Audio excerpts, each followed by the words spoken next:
ആദ്യം നീയാന്ന് പറയാലോ. അതുണ്ടല്ലോ. അപ്പോൾ ഈ പുള്ളി മരിക്കുന്നു. ക്ലോസപ്പ് എടുക്കണ്ട, ക്ലോസപ്പ് പല്ല് എറിഞ്ഞാണ്. അപ്പോൾ ഈ പുള്ളി മരിക്കണം. ഈ കാർ ഡ്രൈവറെ കൊല്ലും.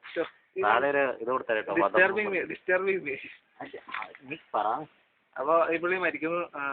അങ്ങനെയാണ് സംഭവം നടക്കുന്നത്. ചേർന്നാട്ടാ അവൻ മരിക്കുന്നു.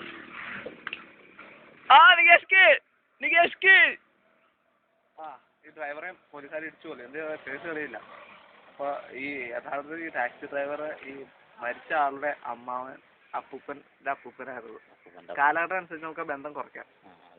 അപ്പൊ വാടാ പോടാ, അത് കുറയ്ക്കാന്നല്ലോ പറയാം. പിന്നെ 30 കുറയ്ക്കാം. അത് കഴിയുമ്പോഴത്തേനും ഇന്ന് ഞാൻ മോളെ എടുത്ത് കുപ്പത്തൊട്ടിക്ക് എടുക്കാൻ.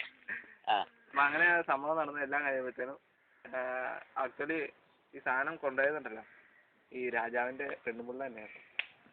ഈ രാജാവിന്റെ പെണ്ണുമുള്ള രണ്ടാമനമ്മയാണ്. ഈ രാജാവിന് ഒരു ചെറുക്കനുണ്ട്, അവന് 10-20 വയസ്സുണ്ട്. അപ്പൊ അവര് തമ്മിൽ കള്ളത്തുടർപ്പുണ്ടായിരുന്നു.